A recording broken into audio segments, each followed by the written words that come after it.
Good day, and thank you for standing by. Welcome to the BankUnited second quarter 2025 earnings conference call.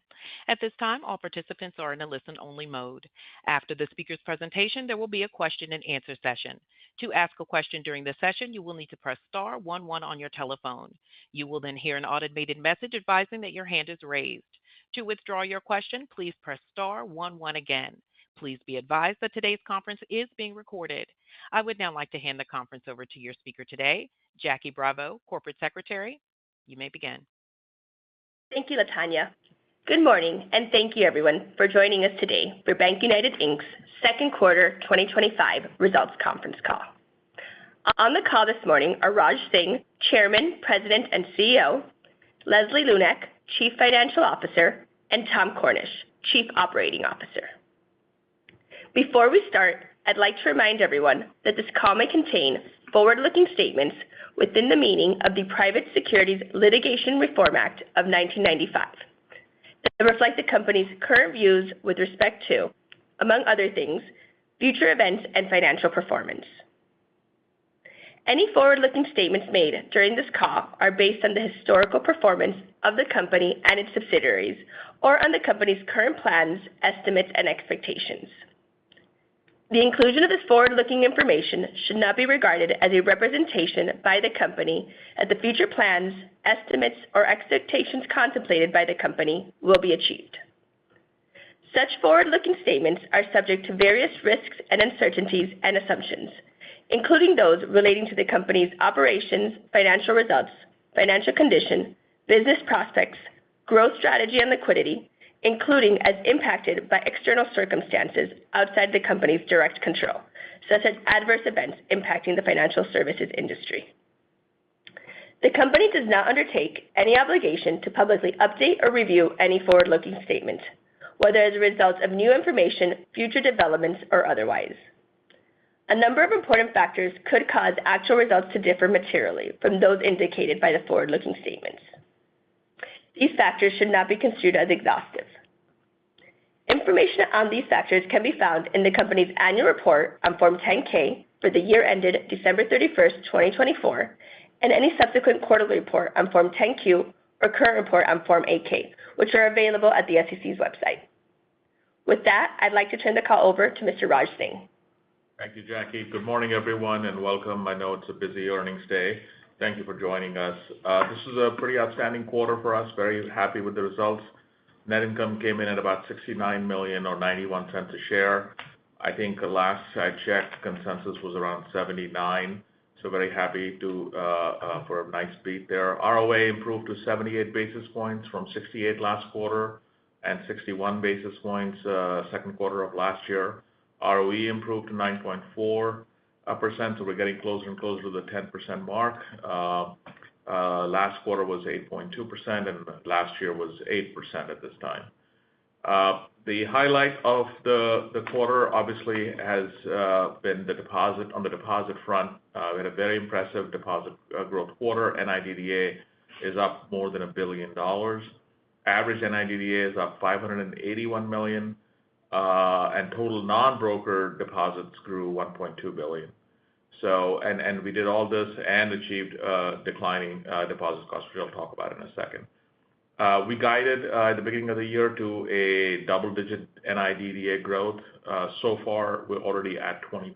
So now I will acknowledge the seasonality in these numbers, but even if you look at our NIDDA growth from last year, this time to now, we're up 13%, which is sort of a pretty sustainable, very nice growth rate. NIDDA is now 32% of total deposits, so that was another milestone that we had been talking about, getting past the 30%, and we're there. We crossed the 30%. We're at 32%. It's still not the highest level that we've ever been at, which was during its peak was back, I think, in 22. We'd hit 34%. So we will set our target now to that high water mark, and we'll hopefully cross that in a near term, probably next year. Funding composition and remix, are working. Deposits costs are lower, Spot cost of deposits declined by 15 basis points to 237 from 90 days ago when it was 252. And a year ago, of course, it was much higher, 72 basis points higher. So wholesale funding was paid down again, $749 million paid down in wholesale. Loan-to-deposit ratio now stands at 83.6%, down from 85.5% last quarter. So all of this improvement in the funding mix and also improvement on the left side of the balance sheet contributed to a very nice expansion of margin. Margin expanded from 281 last quarter to 293, so 12 basis points improvement in margin. And net interest income increased by 5.6% just quarter over quarter. So we're very happy, which is, all of this is driving the bottom line. With respect to loans, commercial loans grew by $68 million. And if you break that up in between C&I and CRE, CRE grew by $267 million, and C&I declined by $199 million. Tom will talk more about that. The production has been actually fairly good. The payoffs, unfortunately, have also been fairly good, which is why we had a slight decline. Resi portfolio is running off as predicted, so no surprises there. Let's get to credit. Total criticized and classified loans declined by $156 million. I think this is one of the largest reductions we've seen in quite some time, so we're very happy about that. Not unexpectedly, though, we did see some migration into NPLs. NPLs grew by $117 million. I think a majority of this, I believe 86 million of that 117 is office related. So not all office loans will eventually get upgraded and pay off, although some did pay off and some did get upgraded, but some did move into NPLs as well. And, there was no surprises here. This was expected. With respect to capital, CET1 now is at 12.2%. And on a pro forma basis, including AOCI, it is at 11.3%. TCE to TA ended at 8.1%. And again, tangible book value per share grew to $38.23. I think that's a 9% increase over the last 12 months. So we're very happy about that. The board met yesterday to go over the earnings and talk about capital as they always do. And they authorized a $100 million stock buyback program, which will go into effect after earnings. We will be, you've often asked us about buybacks and capital accretion and how we think about this. Our priorities haven't changed. It is still the number one priority is to run a safe and sound bank. Second is to grow our balance sheet in a safe and sound manner. And then, of course, increase regularly dividends every once a year. And then if there's capital left over, to actually return it through buybacks. So we're executing on that strategy. The environment today feels very different from 90 days ago when we last spoke to you. If you remember 90 days ago in April, we were just still shell-shocked from all the tariff situation that we were dealing with. It feels like a different world today. But I will say that it is while there is less uncertainty today, relatively speaking, I think there is still uncertainty still out there that we have to be careful of and keep that in mind as we run the bank. So our priorities haven't changed. Manage the bank in a prudent way, grow responsibility, focus on profitability, manage our credit and our pipelines, and continue to deliver on the recomposition of the balance sheet. If we do that, earnings will take care of themselves and we'll be a stronger company over time. Lastly, I would say you may have seen this in the news. I think we put this out already on recent expansion. We have expanded into New Jersey with a team in an office, and also very recently into Charlotte, where we have a team, and we will soon have an office as well. Let me turn it over to Tom, and then Tom will pass it over to Leslie, and then I'll come back for a few remarks, and then we'll open for Q&A. Tom? Great. Thanks, Raj. So I'll cover deposits a little bit first. Raj went into a fair amount of detail on that. Obviously, we're clearly happy with the deposit numbers for the quarter, with over $1 billion in NIDDA growth and $1.2 billion or so in total deposits. As Raj mentioned, there is some seasonality in that business, but I would also say as we look forward, into the third quarter. Deposit pipelines remain, very strong, and our deposit growth is predominantly driven by new relationships across all business lines. So we're feeling very, very comfortable and confident that we'll continue to add new core relationships across all of our businesses for the remainder of the year. Raj also mentioned the core CRE and C&I loan portfolio segments grew by a net $68 million. We had very strong growth in CRE for the quarter at $267 million, just over 4% linked quarter. As Raj mentioned, C&I production has actually met our plan for the year, but we continue to see some higher level of payoff activity. I would say about half of that is really our own decision as it relates to opting out of credit opportunities where we do not see the kind of margin that will help us achieve our goals, type of spread. And another half is, unscheduled payoffs, refinancings, businesses selling, and things like that. I would believe that we will see less of that in the remainder of the year, and we expect production to continue to be strong throughout the second half of the year in both the CRE and the C&I area. Resi was down $160 million, while franchise, equipment, and municipal finance were down a combined $10 million, and mortgage warehouse grew by $46 million. All of this largely in line with our expectations. So for the aggregate, that kind of solves for about a flat loan quarter overall. A little bit more on CRE. Our CRE exposure totaled 27% of total loans and 185% of the bank's total risk-based capital at June 30th, 2025.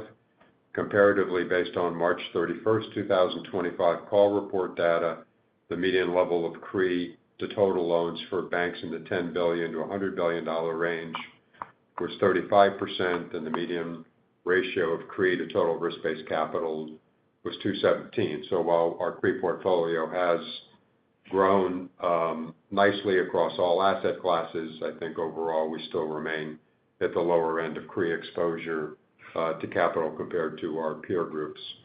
At June 30th, the weighted average LTV of the CRE portfolio was 54%, and the weighted average debt service coverage ratio was 1.76, so very strong numbers for the entire portfolio. 51% of the portfolio is in Florida, 24% in the New York tri-state area. So to everybody's favorite topic, CRE office. Give you a little bit about CRE office. Not too much change really from the last couple of quarters, and continued trending downward of exposure gradually. At June 30th, we had a total CRE office portfolio of $1.6 billion. About $300 million of that is in medical office, so about $1.3 billion in traditional office, down $70 million from the quarter end, with 59% in Florida, which is predominantly suburban, and 22% in the New York tri-state area.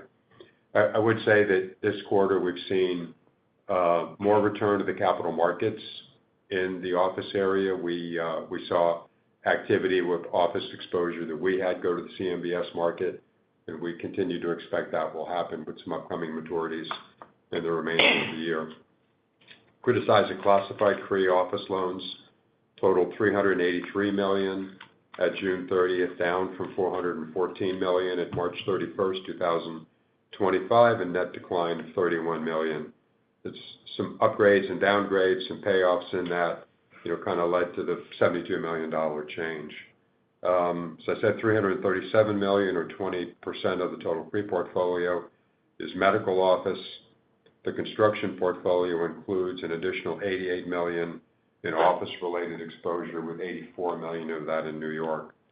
The weighted average LTV of the stabilized office portfolio was 63%, and the weighted average debt service coverage ratio was 1.52 at June 30th, not too much different from the previous quarter. Pages 11 through 14 of the investor deck provide additional details on the CRE portfolio, including the office segment. So with that, I'll turn it over to Leslie. Thanks, Tom. So to reiterate, net income for the quarter was $68.8 million, or 91 cents per share, so a great quarter from an earnings perspective. Net interest income was up $13 million, or 6% quarter over quarter. and the NIM increased 12 basis points to 293 from 281 last quarter. As we've been saying all along, margin expansion has been and will continue to ultimately be primarily driven by the change in mix on both sides of the balance sheet, and continued execution on that remains our priority. A big contributor this quarter was the increase in average NIDDA, which grew by $581 million. The total cost of deposits declined by 11 basis points to 247 from 258. On a trailing 12-month basis, that's down 62 basis points. The cost of interest-bearing deposits declined 6 basis points to 348 from 354, and on a trailing 12-month basis, that's down 78 basis points. On a spot basis, the APY of deposits continued to move down and was down 15 basis points, sitting at 237 at June 30th, down from 252 at March 31st. The average yield on loans increased to 5.55 for the second quarter from 5.48 last quarter. I think it's notable that in a largely stable rate environment, we saw the yield on our loan portfolio grow and the cost of our deposits decline, and that's just evidence of the fruit of the work we're doing on the balance sheet. And so we're really happy to see that.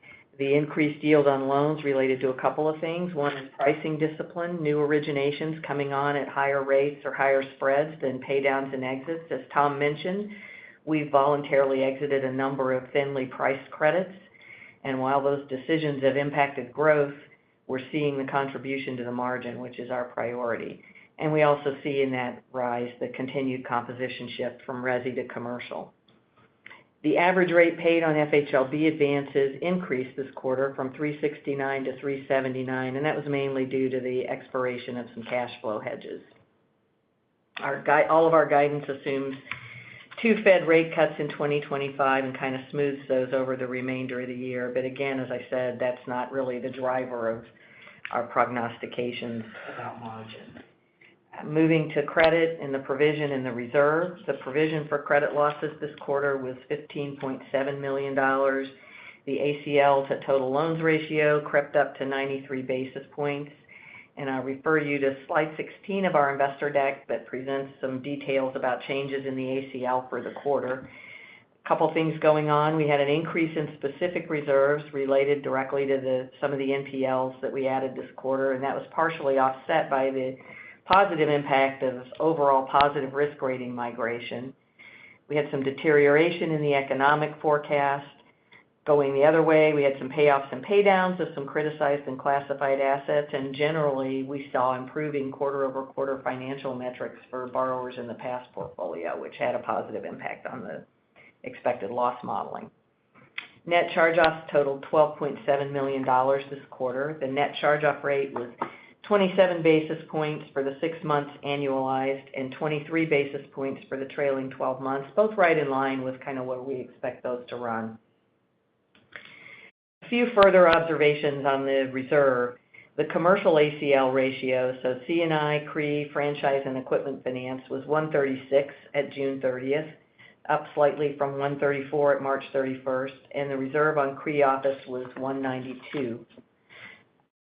The reserve is actually a little more than double our historical net charge-off rate over the weighted average life of the loan portfolio.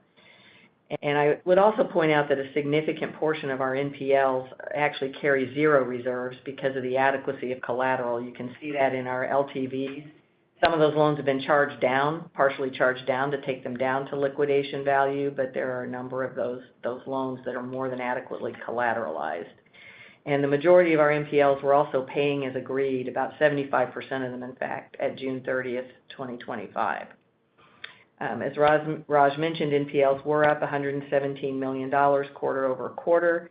$86 million of that increase was in office exposure, and office overall is behaving wholly in line with our expectations, so no big surprises. Of $142 million in total CRE non-accruals, $124 million is office exposure. Moving to non-interest income and expense, not a whole lot unexpected or unusual or material going on there, but I will say total non-interest income is up $5.5 million.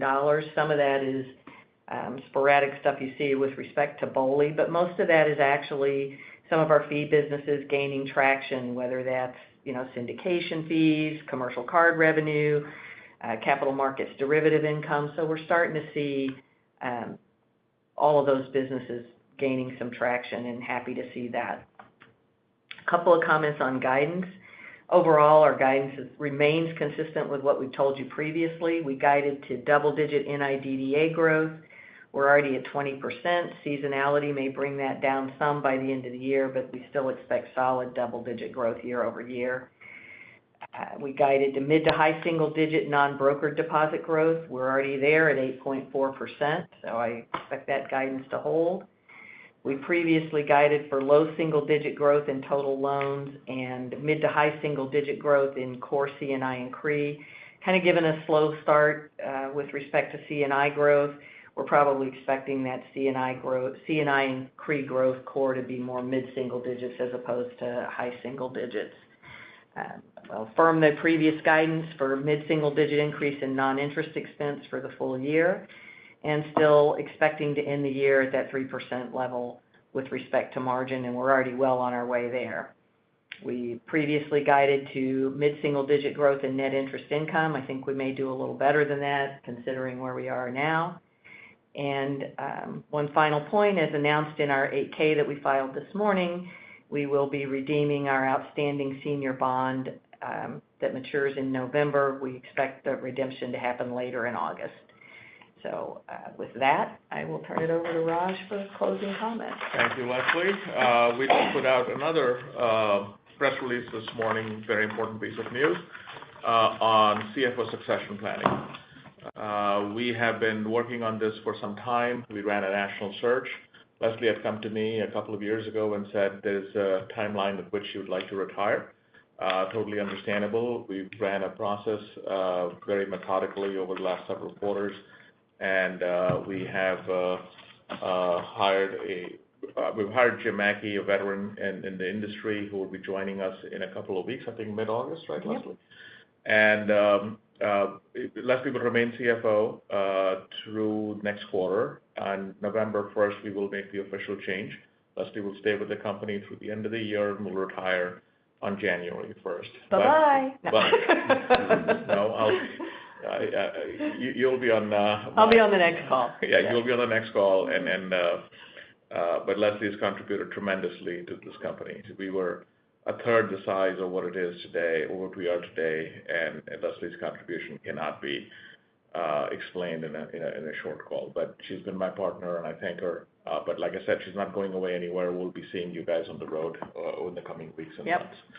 But coming back to the quarter, we're very happy with where things turned out. At a very high level, I look at this and say, okay, so we're stronger and more profitable, right? Think about it. We have more capital, more reserves, lower loan-to-deposit ratio, which is the definition of stronger in my mind, and ready for any kind of mishap in the economy if it were to ever happen.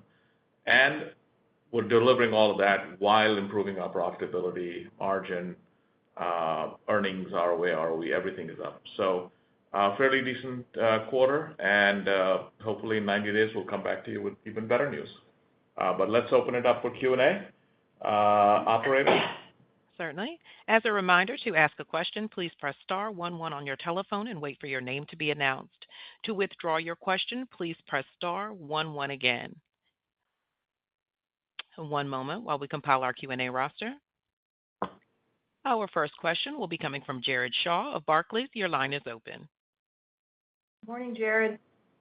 Good morning. Good morning, everyone. Congratulations, Leslie, on the planned retirement. So maybe just starting with credit and the office detail. When these loans are moving to non-performer, are you going out and reappraising those at that time and charging down to appraised value? Maybe just walk us through a little bit of the steps that happen once it moves into non-performers, and if the loan to value and debt service coverage ratio you reference, if that's updated for valuation in the rate environment. Yes, Jared. We do reappraise. Actually, before they moved to non-accrual, typically when they moved to substandard, we would reappraise and then reappraise again if any significant amount of time had elapsed between when they moved to substandard accruing into non-accrual. So yes, we do reappraise those properties. And yes, all of our debt service coverage ratios and LTVs that we disclose are updated. Our debt service coverage ratios are based on current NOI. And our LTVs, even if we don't have a current appraisal, we model an updated valuation based on, very granular MSA level market dynamics. So we do our best to update all of those. And we do charge, yes, when they move to non-accrual, typically we would charge them down to that liquidation value. So when we look at the move this quarter and the provision could you give us sort of a breakdown of what was charged off versus what was given a specific provision? Or maybe I guess it could be both. Yeah, you can see that on the slide on page 16. I mean, obviously, we're not going to talk about that on an individual credit level, but you can see this first thing, increase in specific reserves, net of positive risk rating migration. So $33 million was the increase in specific reserves, and then about $4 million offset due to net positive risk rating migration. So that's what's happening there. You can see total net charge-offs of $12.7 million, and 5.2 of that was office charge-offs, Jared. Okay, that's great color. Thanks. Maybe shifting to the deposit side and the strength in DDAs. It's great to see that.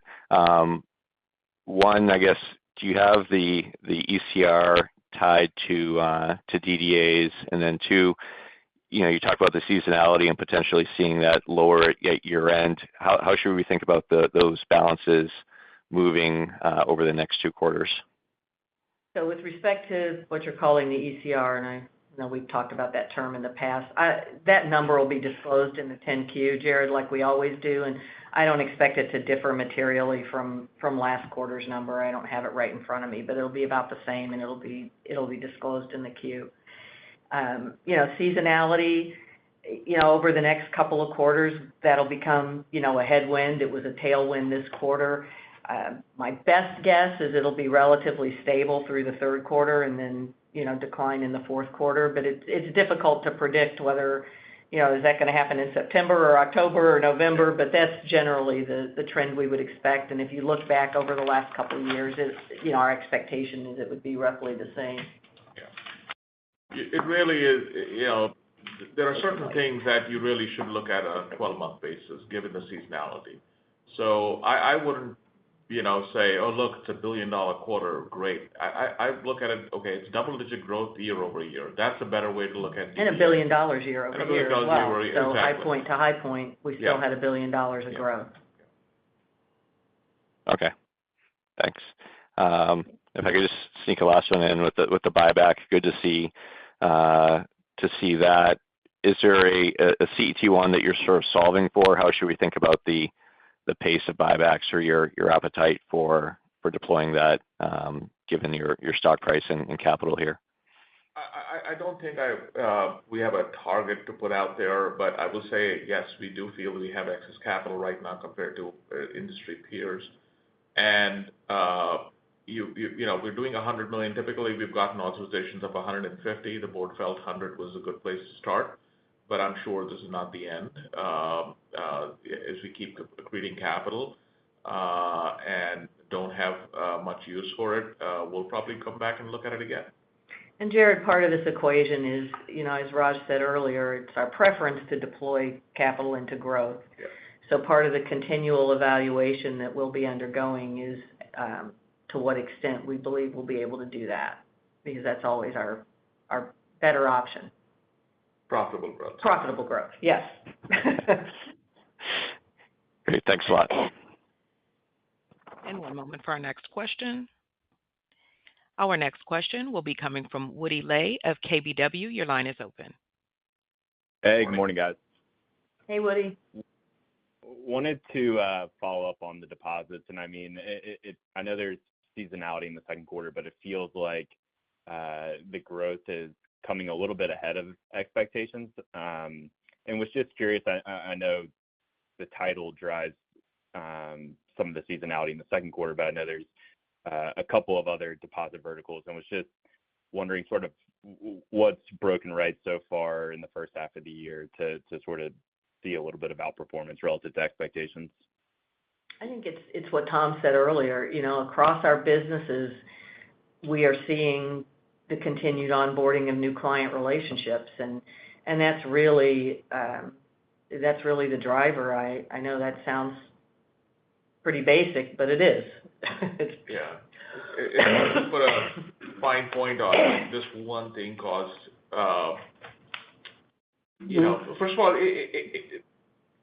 the numbers that we're at, when we look at our own internal sort of expectations, we're not that far ahead. Yeah. We kind of expected this in how this we will do. We knew that we had to hit our targets for the year before June, which we have, and that was the case last year as well, because we will face those tailwinds in the second half of the year. So we're happy. We're a little behind on C&I, but on CRE growth, DDA growth, total deposit growth, we're right in line with expectations. Yeah. There's no one thing that I could point to. It's just the seasonality of the business. And I think investment in producers has helped us. Throughout the year. Investment in new markets has helped us, but it's a lot of blocking and tackling every day, and we put a tremendous amount of focus on deposit growth. Yeah. All right, really helpful. And then one follow-up on the office migration. It doesn't sound like this was a surprise on your end, but was just curious on sort of what the triggering event was for the migration. Is it based on maturity schedules? Just looking for any color there. I mean, really what triggers migration is if, our risk rating system is largely driven by cash flow. We're cash flow lenders. So while we often have more than adequate collateral to support the debt, even at updated valuations, it's really occupancy. And, landlords that are struggling to fill buildings, those ones that are migrating to non-accrual, it's almost always an occupancy issue. Yep, exactly. Okay. Appreciate that. And then just last for me. Maybe they lost a tenant and haven't been able to replace the tenant yet. That could be a driver. Things like that. Got it. And then last for me, you announced a couple new markets you're expanding corporate offices into. Was just wondering if you could sort of peel back the curtain and sort of walk us through the process on how you evaluate new markets and sort of what it takes to expand into them. Is it sort of team first and then build around them? Just on your thoughts there. Sometimes it's opportunistic. Some other times it's more methodical.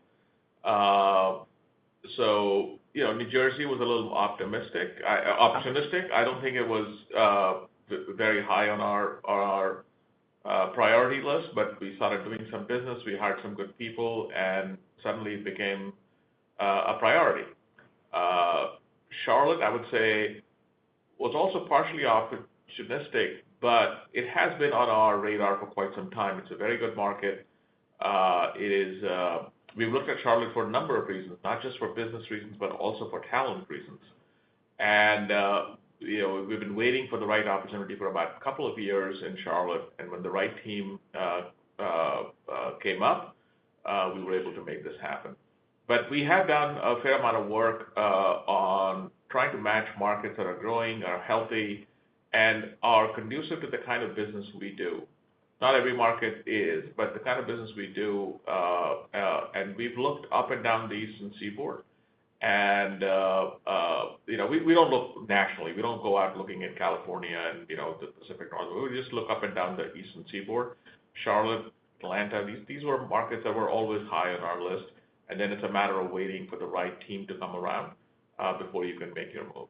Yeah, I would agree, and I would add a little bit to that. We study each market and look pretty heavily at overall growth in the market. Is it a business-friendly market? What's the state like? Are they attracting new-to-market, relocations from other parts of the country? What's a business formation rate look like? And then we try to match it against our own sort of risk appetite from a credit policy perspective and say, when we look at the industries that are growing in these markets, are these the ones we have, knowledge of? Do we know these industry segments well? Are we comfortable in lending to them? And, those are all the lenses we look through when we look at new markets. And also what competition is like in those markets, right? How competitive are those? That's another factor. All right, very helpful. Thanks for taking my questions, and congrats, Leslie. Thank you. Yeah. And our next question will be coming from Ben Gerlinger of Citi. Your line is open, Ben. Hi, good morning. Congrats, Leslie. Morning, Ben. Morning. I know we've talked to credit a little bit here. I was just kind of curious, when you think about it seems like this was well known, and I'm just kind of most of the credit seems to be improving, but all else equal, NPAs have ticked up. Is there an area or time frame where you kind of expect it to roll over? Maybe I'm just reading what you guys said a little bit incorrectly, but it just seems like... I think it's a good question, Ben, and I think this is the natural progression of these credits that are experiencing some stress. One of three things is going to happen. They're going to get taken out and refied out by somebody who's willing to take them on and pay off, or they're going to improve and turn around, or they're going to go through the workout process. And I think this is just, some of them are going to end up there. This is just the natural progression. We're seeing most of this activity in the office space, and I think surely at some point there will be an inflection, but I still think there's a little time left before the whole office dynamic broadly finishes playing out. I don't think that's going to happen this quarter. I don't know if it's a year, if it's 2 years, but I think, that dynamic is still going to play out over a period of time. None of these loans came out of nowhere and we said, oh my gosh, we never would have thought that one would experience any stress. So I think we have our hands around the portion of the portfolio that could experience some stress, and it's just still going to take a while to play out one way or the other. Yeah, part of it is also when you look at the office book, we're in largely growing markets. Yeah. So there is positive absorption. Absolutely. In most of the markets that you're in, but until you get a very mature back to work environment, you're still in fairly lengthy abatement periods of time, for new tenants coming in. So that, it is a bit of an elevator ride on some of these where you've got some going up, some going down. When you start to get more positive absorption to the point where it does get more competitive and abatement periods shorten, the cycle will shorten. Then the cycle will shorten and you'll start to see that. Otherwise, you've got, a variety of ups and downs that you're balancing. And I think Tom may have mentioned, I don't know if he did or not, but we are seeing some very positive developments for office properties in the CMBS market. Yeah. So I think that's an encouraging sign, not only that some of the loans that we'd like to see go may go there, but just generally it's an indicator of positive activity in the office market that the CMBS market is picking up. Gotcha. That's helpful. And then I can switch gears a little bit. Next one's a little more philosophical for, either you, Leslie, or Tom, whoever wants to answer it. Tom, you alluded to not writing some credits because you didn't want to rent your balance sheet. It would be negative to the spread. And then, Leslie, I think you said spot rates on deposits were notably lower. So it seems like margins should continue to go higher. So it's more philosophical nature. What do you think the franchise could run with on a kind of a core margin? Not this year or next year, just kind of the franchise value going forward. What are you guys targeting as like a normalized NIM? Yeah. I would say mid-threes. I think anything much higher than that is probably moving out on the risk spectrum. We're not going to become a subprime lender or a credit card company. And we don't do deals, so we don't have purchase accounting accretion feeding the margin. So, I would say mid-threes. Yeah. Does mix get through there faster, or is it kind of mix is a part of that mid-threes as well? I think mix is the biggest part of it. It's not the only part. I think, as Tom said earlier, we've strategically exited some thinner margin credits. So I think pricing discipline is also an element. Both of those things. I mean, it's rare that you see a bank put out numbers where loan yields are going up and deposit rates are going down. We did that this quarter. That's all pricing discipline. That's all saying we will not chase growth unless it is profitable growth. That's why a couple of minutes ago I inserted my word profitable in Leslie's answer. Yes. Because that's a song we've been singing in the company for quite some time. We're internally by line of business tracking and holding people, LOB managers responsible for margins, loan margins, and saying these need to move up. Even if it's 2, 3, 4 basis points, they need to move up, and they are moving up. And that is contributing to the 12 basis points increase in margin at the top of the house. Deposits help, of course, but loans are also helping, and that discipline on selection is critical to doing that. What matters at the end of the day is NII growth. Yeah. Right. That's sort of what we solve for, because you get that right, you'll get your profitability right. So bit by bit, we're getting there. All this progress we've made, as I did, I think a couple of quarters ago, I'd just like to remind everyone, is we have not done anything unnatural with the balance sheet. We haven't done some big restructuring and taken a big loss and then shown higher margin. This is all bit by bit by bit, hard work, one loan, one deposit at a time.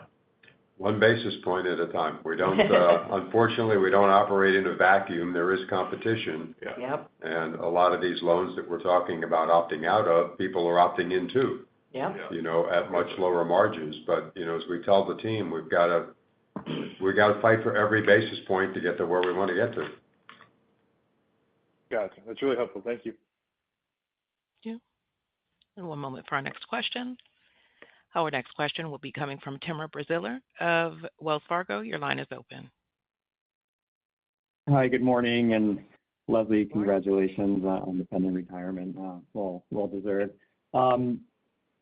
Maybe starting on just the improvement in DDA, end of period versus average, looks like a nice little tailwind heading into 3Q. The unchanged guidance as it pertains to margin, ROTCE, should we expect to see margin over 3% and ROTCE over 10% in 3Q, and then with seasonality, maybe that tapers off a little bit in 4Q? Just talk us through the timing on that.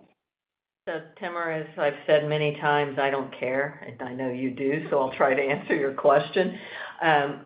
Currently, what we're looking at is margin expansion both in 3Q and 4Q. That's what our current forecast has embedded in it, and that's our expectation. But,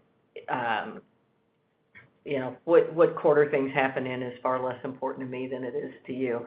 But currently, our expectation would be continued expansion throughout the year and predicated mostly on, continued mix shift on both sides of the balance sheet and pricing discipline.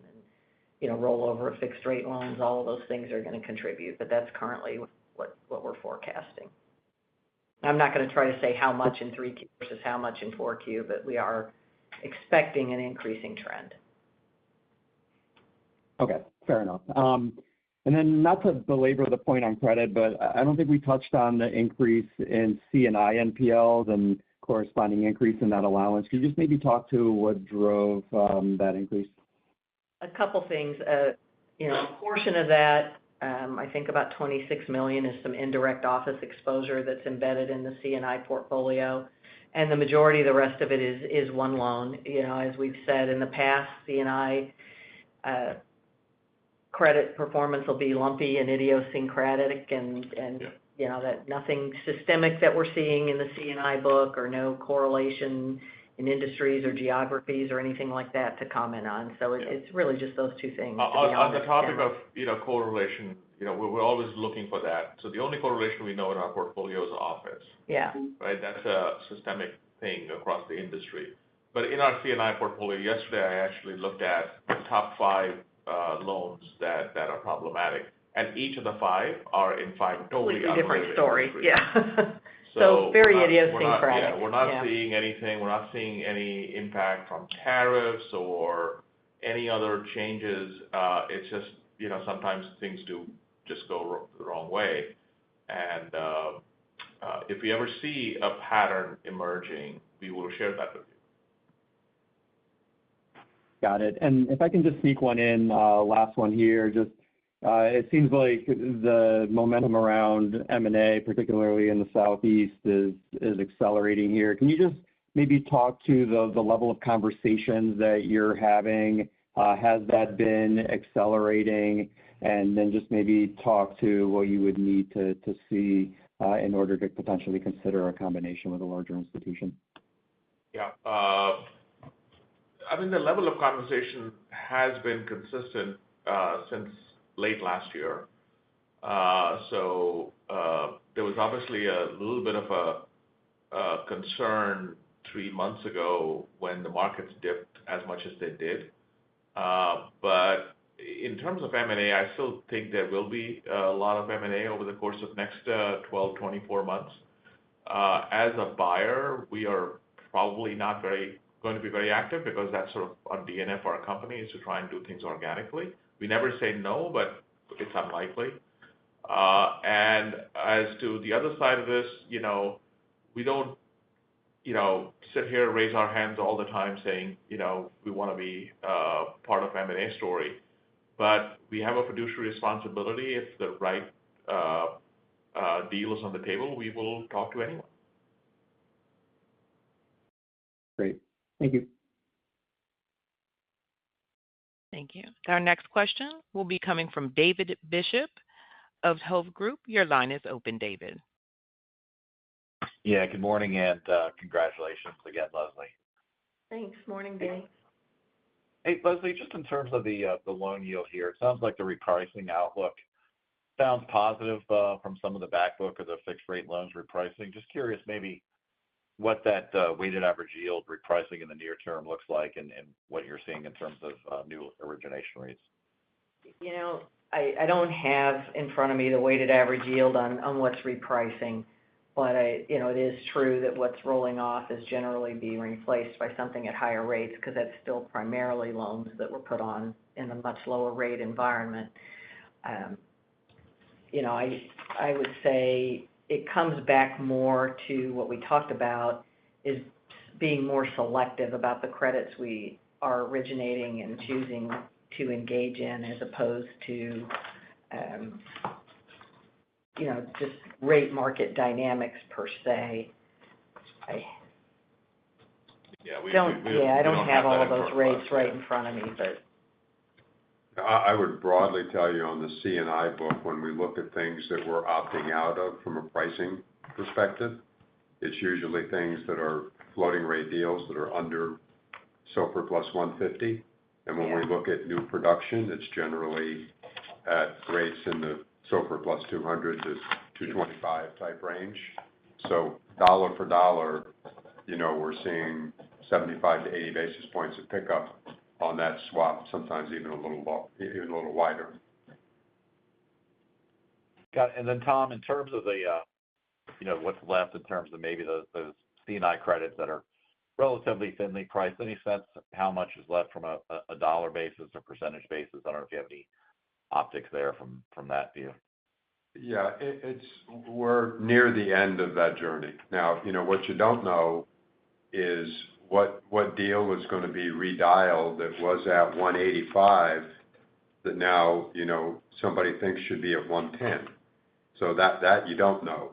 But when we go, I went through this yesterday actually, when we go line item by line item of all of the deals today that are, kind of sub 200, there's a small handful that I would say are like that sort of below 150. Which is kind of where Leslie has a baseball bat in her office. So since I sit right across I actually from do. her, Somebody gave it to me as a gift. I call that the baseball bat territory. She will be passing on that baseball bat to Jim. I don't know that I will because my name's engraved on it. Well, then we'll have to get Jim a new baseball bat. But largely, I think we're at the very back end of that. Yeah. Got it. And then back to credit quality, just curious, Leslie, I think I heard in the preamble that, loss rate overall for the bank, I think it's running, mid-20s or so year to date over the past 12 months or so. It doesn't sound like even with the office inflows, you're expecting too much of a dramatic impact moving forward. Is that correct? Yeah, I would agree. I think that's in the range of what we would expect. I mean, in a given quarter, you can have higher or lower charge-offs, but, on a running basis, I think that's in the range of what we would expect, yes. Great. Thank you. And our next question will be coming from Jon Arfstrom of RBC Capital Markets. Your line is open. Hey, thanks. Good morning. Morning, John. Congrats, Leslie. Thank you. Yep. Couple of cleanup questions. The other income drivers, you talked about BOLI, but you also mentioned a few other businesses. Is this a sustainable level, or do you think we should pull back a little bit on that line item because of the BOLI? I think over the long run, this is not a sustainable level. It's going to get better. Quarter by quarter, you can have a sporadic thing happen like we did this quarter with the BOLI, and, those things are sporadic. But I think looking out with a trajectory that's more than one quarter, I think we should see that line item gradually grow. Yeah, if that doesn't grow, then we're doing something wrong. Yeah. So our expectation is that will grow, not just over the year, but over multiple years. There's a fair maybe amount of effort and investment going into these businesses that I expect them to grow. I mean, is it possible that next quarter there will be a pullback because of the BOLI thing? But sure, but again, I don't care. But if you look at the trajectory going forward over the medium to longer term, I think you should see an upward sloping line. Okay. I was going to try to get you to say I don't care on a different question, but I got it, so that's good. You can ask me another little quarter question. Okay. Yeah. Was the BOLI material? I know this is ticky-tacky, but I was just curious. I would not use the word material. Okay. On the interest-bearing deposit pricing, how much more room do you think you have to bring that down? I mean, I think it's without any Fed rate cut, there's no big catalyst, but we'll continue to work around the edges, there's still opportunities where you can bring this customer down 5 or 10 basis points or that customer down 5 or 10 basis points, and we'll continue to work around, we'll continue to be focused on it. But there's no big catalyst for wholesale rate decreases unless the Fed moves. Well, I would say every quarter we sit and look at a number Customer of by relationships, customer, customer by customer, and it's not glamorous and fun conversations, but, if you go out and adjust down 4 or 5 basis points here, 8 basis points there, it adds up. Yep. Okay.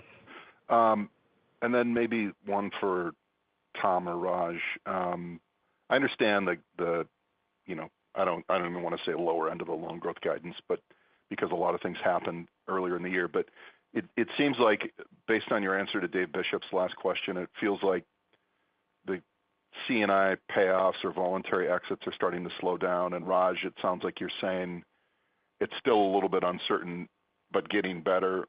Are you guys signaling that even though it's maybe a lower starting point mid-year, that growth could accelerate in the second half of the year? Is that the right message? Yeah. Yes. Yes. Yeah, and the reason why we have confidence in that is because we're looking at the production numbers. Yeah. And so the production numbers, actually looked very good for the first 2 quarters of the year. We're expecting it to look very good in the third and fourth quarter. And so getting to the tail end of, exits that we want to do ourselves, we can balance that and see where we see the growth opportunities. Yeah, the pipelines look very good. Right. Okay. Very helpful. Thank you. Thanks, John. And I would now like to turn the conference back to Raj Singh, CEO, for closing remarks. Thank you all for joining us. We're, again, very happy about the quarter. But if there are any other questions, you know how to reach us. And if not, we will talk to you again in 3 months. Thanks. Bye. And this concludes today's conference call. Thank you for participating. You may now disconnect.